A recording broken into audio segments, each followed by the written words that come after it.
क्या हमारे देश के सरकारी स्कूलों की स्थिति सही है? क्या जो ऑनलाइन एजुकेशन की बात हो रही है वो सही है?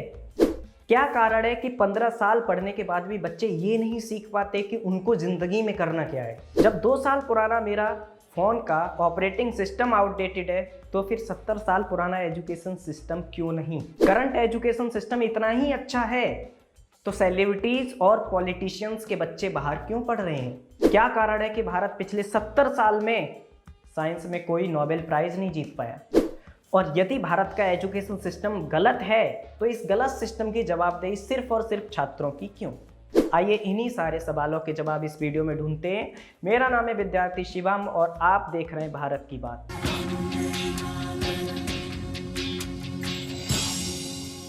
शुरू से बात करते हैं। अच्छी शिक्षा देने के लिए अच्छे अध्यापक का या पढ़े लिखे वेल ट्रेंड अध्यापक का होना बहुत ज़रूरी है।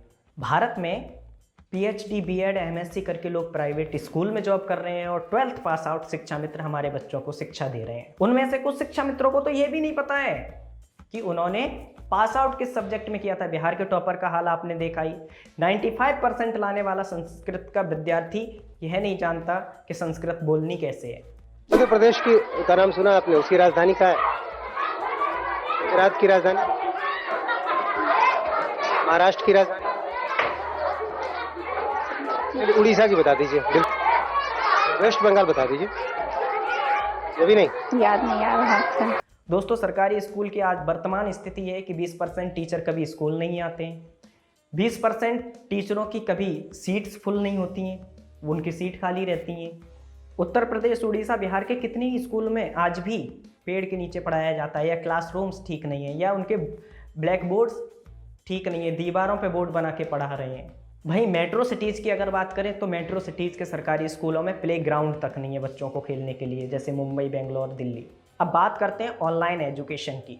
दोस्तों, अगर आप गांव साइड जाएंगे तो पाएंगे कि देहात के स्कूल में लैब्स नहीं है, अच्छे क्लासरूम्स नहीं है, कंप्यूटर नहीं है, इवन टॉयलेट्स भी ढंग के नहीं है। अगर है भी तो ख़राब हैं। अब जहाँ कंप्यूटर ख़राब है, ऐसे में बच्चे ऑनलाइन एजुकेशन कैसे ले पाएंगे? जो बच्चा मिड डे मील खाने घर से अपना बर्तन लेके साथ आता है वो ऑनलाइन पढ़ाई कैसे करेगा? ज़्यादातर सरकारी स्कूलों में गरीबों के बच्चे पढ़ते हैं और वो 6 से 8 घंटे अपने सरकारी स्कूल में बिताते हैं। अब आप एक चीज़ सोचिए, जहाँ पे अच्छे टॉयलेट नहीं है, जहाँ पे अच्छे क्लासरूम्स नहीं है, बोर्ड्स नहीं है, जहाँ के 20% टीचर छुट्टी पर रहते हैं, वहाँ पे बच्चे का बुद्धि विकास कैसे होगा? वो स्वस्थ कैसे रहेगा? ये सबसे बड़ा रीज़न है कि इंडिया में कभी गोल्ड मेडल आते ही नहीं है। आते भी हैं तो बहुत चंद इतने बड़े देश में।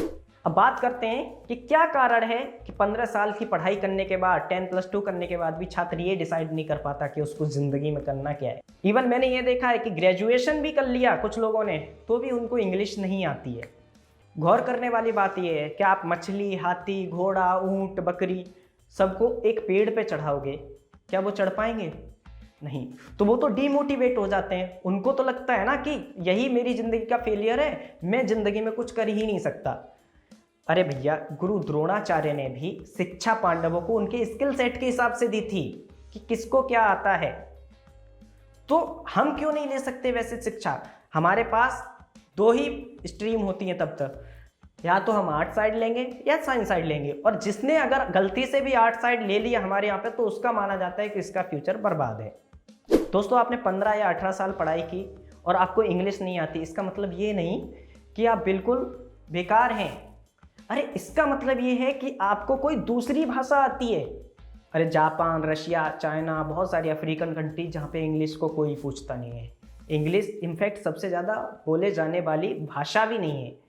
लेकिन हमारे यहाँ ऑब्सेशन ये बना दिया गया है कि आपको इंग्लिश नहीं आती दैट मीन्स आपका क्लास ऊंचा नहीं है, आप लोअर क्लास हो।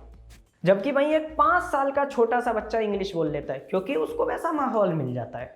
दोस्तों, अब बात करते हैं आउटडेटेड सिस्टम की। अरे भाई, आज कोई भी सर्च कर सकता है कि बाबर क्यों भारत में आया था। सबको पता है लूटने आया था। लेकिन फिर हम इतनी मोटी मोटी इतिहास क्यों पढ़ते हैं? हमें उस इतिहास से लेना देना क्या है? आपको पढ़ाना है तो हमारा इतिहास पढ़ाओ। आप पढ़ाओ कि आर्यभट्ट कौन था, कहाँ का साइंटिस्ट था, नालंदा का वैज्ञानिक था आर्यभट्ट, जिसने शून्य का आविष्कार किया, जिसने पाई की वैल्यू थी 3.14। लेकिन आपको पढ़ाना जब ये पड़ेगा तो आपको ये भी पढ़ाना पड़ेगा कि नालंदा बख्तियार खिलजी ने तोड़ा था, तो आपका तो मॉरल ही एकदम बदल जाएगा इस बात का। जब मेरा ये फ़ोन 2 साल में आउटडेटेड, उसका iOS आउटडेटेड हो जाता है, तो मैं ये 70 साल पुराना सिस्टम जो ब्रिटिशर्स ने भारत को दिया था उसको अपने सर पे लेके क्यों घूमूं? उसको सारे छात्र अपने सर पे लेके क्यों घूमें? अब बात करते हैं पॉलिटिशियन और सेलिब्रिटीज़ के बच्चे बाहर क्यों पढ़ते हैं। दोस्तों, एक छोटा से छोटा पॉलिटिशियन जानता है कि हमारा एजुकेशन सिस्टम एकदम खोखला है। इनफैक्ट उस एजुकेशन सिस्टम को बनाने वाले ही पॉलिटिशियन हैं। दरअसल होना ये चाहिए था कि जो पॉलिटिशियन जिस कॉन्स्टिट्यूएंसी से चुनाव जीते उसका बच्चा वहीं के सरकारी स्कूल में पढ़े, लेकिन वो पढ़ाएगा विदेश में। अब होता क्या है कि सरकारी स्कूल को इतना गंदा बना दिया जाता है कि उसमें आपका बच्चा विकास नहीं कर पाएगा, तो वही पॉलिटिशियन आपके एरिया में एक अपना प्राइवेट स्कूल बनाएगा, फिर उसमें एक महंगी फीस पे आपको वही एजुकेशन प्रोवाइड करेगा। अगर सरकारी स्कूल ही इतना बेहतर हो जाएगा तो उस पॉलिटिशियन के स्कूल में आपका बच्चा पढ़ने क्यों जाएगा? तो ये एक बिजनेस मॉडल है। दोस्तों, भारत में 10% अमीर लोग हैं, उनके बच्चे ज़्यादातर प्राइवेट स्कूल में पढ़ते हैं या तो विदेशों में पढ़ते हैं। भारत में 90% मिडिल क्लास और गरीब लोग हैं। मिडिल क्लास के बच्चे प्राइवेट में पढ़ते हैं, वहीं गरीबों के बच्चे सरकारी स्कूल में पढ़ते हैं। पर दोस्तों, आज का कड़वा सच ये है कि हर माँ बाप अपने बच्चे को प्राइवेट स्कूल में पढ़ाना चाहता है। तो यहाँ पे एक और कमाल की बात बताना चाहूँगा कि राइट टू एजुकेशन एक्ट के अनुसार 8वीं तक शिक्षा सभी के लिए फ्री है, लेकिन फिर भी यहाँ मुंबई में एक कॉन्वेंट स्कूल के NCKG की फीस 70,000 रुपये है। दोस्तों, बात करते हैं कि पिछले 70 साल में भारत में साइंस में कोई नोबेल प्राइज़ क्यों नहीं आया। मैं स्टूडेंट हूँ, मैं छात्र हूँ, तो मैं आपको एक रियलिटी बताता हूँ। दोस्तों, हमारे यहाँ पर कोई प्रैक्टिकल्स नहीं होते। हमारे यहाँ टीचरों को ही नहीं पता प्रैक्टिकल क्या होता है। हमारे यहाँ इंजीनियरिंग मेडिकल कॉलेज में फिक्स रेट होता है, 3,000 रुपये पर प्रैक्टिकल तुमको देना है, तुमको नंबर मिल जाएंगे। भाई 12th से लेके ग्रेजुएशन तक उनको 300 रुपये से 1,000 रुपये फिक्स होता है कि इतना आप भर दो, आपको प्रैक्टिकल में मार्क्स मिल जाएंगे। तो जब टीचरों को ही नहीं पता है कि प्रैक्टिकल क्या होते हैं, तो छात्रों को एक्सपेरिमेंट्स कहाँ से आएंगे। अगर मैं USA की बात करूँ तो पिछले 70 साल में 100 से ज़्यादा नोबेल प्राइजेस जीत चुका है। वहीं स्विट्ज़रलैंड जो है वो रिसर्च में नंबर 1 है, जबकि स्विट्ज़रलैंड की टोटल आबादी से ज़्यादा हर साल भारत में इंजीनियर प्रोड्यूस होते हैं। अगर मिडिल क्लास गरीब की बात करूं तो 50% उसकी कमाई सिर्फ इसी में लग जाती है कि उसका बच्चा ढंग से पढ़ पाए, और 50% से वो अपना घर चला पाता है। इन सारी बातों के बाद एक सवाल मन में उठता है कि यदि भारत का एजुकेशन सिस्टम ही गलत है तो उसकी जवाबदेही सिर्फ छात्रों की ही क्यों है। इसको इस तरीके से समझिए, मैं क्यों गलत बोल रहा हूँ कि भारत को लूटने वालों के बारे में हम नहीं पढ़ना चाहते। मैं पढ़ना चाहता हूँ कि मैं कैसे क्रिकेट एकेडमी में एडमिशन लूँ और आगे चल के कैसे क्रिकेटर बनूँ। बट हमको पढ़ाया जाएगा कि मुगल महान थे।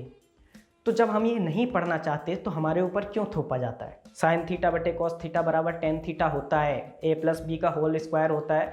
अगर मैं इसको गलत बता दूंगा तो शायद 4 लोग मुझ पे हंसेंगे, लेकिन अगर मैं पूछ लूँ उनसे या मेरे टीचरों से कि इसका रियल लाइफ ज़िंदगी में या किसी भी ऑफिस कंपनी में या स्किल से इसका क्या लेना देना है, उसके पास कोई जवाब नहीं होगा।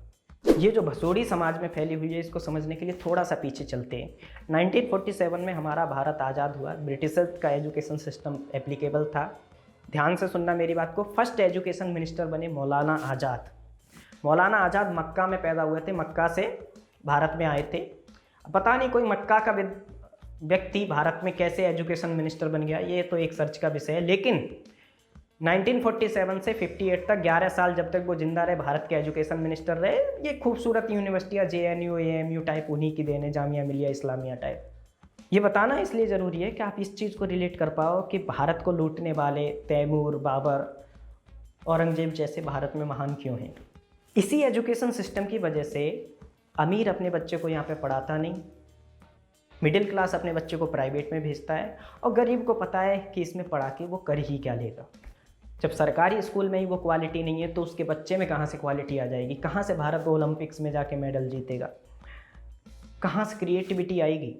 अंत में दोस्तों एक बात कहना चाहता हूँ कि पढ़ाई लिखाई का मतलब सिर्फ नौकरी पाना होगा तो समाज में नौकर पैदा होंगे, मालिक नहीं। जितने भी बड़े सफल लोग हैं जिन्होंने अपनी ज़िंदगी में पढ़ाई लिखाई से ऊपर हासिल किया है, चाहे उनमें बिल गेट्स हों, इलॉन मस्क हों, चाहे उसमें नरेंद्र मोदी हो, धीरू भाई अंबानी हो, लता मंगेशकर जी हो, सचिन तेंदुलकर जी हो, विराट कोहली हो, इन सभी लोगों ने पढ़ाई में अपना टाइम वेस्ट नहीं किया। इन्होंने अपने स्किल्स पे काम किया, अपनी तरह से सीखा, अपनी तरह से किताबें पढ़ी, खुद से खुद को इम्प्रूव किया और उसके बाद वो मुकाम हासिल किया जो एक पढ़ा लिखा व्यक्ति नहीं कर पाता। ऐसा मैं किस लिए बोल रहा हूँ, हालांकि बहुत सारे पढ़े लिखे व्यक्ति पैशनेट भी हैं, एडमिनिस्ट्रेशन में जाना चाहते हैं, IAS PCS बनना चाहते हैं, ये बात उनके लिए नहीं है, लेकिन पढ़ा लिखा व्यक्ति सिर्फ और सिर्फ एक अनपढ़ की कंपनी में जॉब पाने के लिए पढ़ाई लिखाई कर रहा होता है। पढ़ा लिखा व्यक्ति एक अनपढ़ नेता को सलूट मार रहा होता है। बहुत ही वास्ट सीन है वो। किसी भी कंपनी के डायरेक्टर या CEO को बोलो कि सारे डिपार्टमेंट में इंटरव्यू दे तो शायद वह भी क्लियर नहीं कर पाएगा, लेकिन उसके पास एक स्किल है कंपनी चलाने की। ये स्किल युवाओं में बिल्ड ही नहीं हो पाती है। उसको शुरुआत से ये बताया जाता है कि तुझे पढ़ लिख के नौकरी ही करनी है। दोस्तों, हम अपनी 25% ज़िंदगी खपा देते हैं इस एजुकेशन सिस्टम में। किस लिए? क्योंकि हमें किसी अनपढ़ कंपनी के मालिक के सपने पूरे करने हैं। अरे इनफैक्ट बहस इस बात की है इस देश में कि प्रेयर में क्या पढ़ाया जाएगा। कुछ लोगों को राष्ट्रगान में खड़े होने से प्रॉब्लम है तो उसके लिए बड़ा सारा मीडिया लग जाता है, लेकिन इस बात पे कोई बहस ही नहीं कर रहा है कि प्रेयर के बाद क्लास में क्या पढ़ाया जाएगा। अगर मेरी बात आपको सही लगी है तो इस वीडियो को शेयर करिए, व्हाट्सअप करिए, चाहे ग्रुप्स में भेजिए, लेकिन ये बात सब तक पहुंचनी चाहिए, क्योंकि पिछले 6 साल में मोदी सरकार ने भी इस विषय में कुछ खास काम किया नहीं है। मैं चाहता हूं कि ये बात सभी तक पहुंचे। जय हिंद दोस्तों, नमस्कार, वंदे मातरम, भारत माता की जय।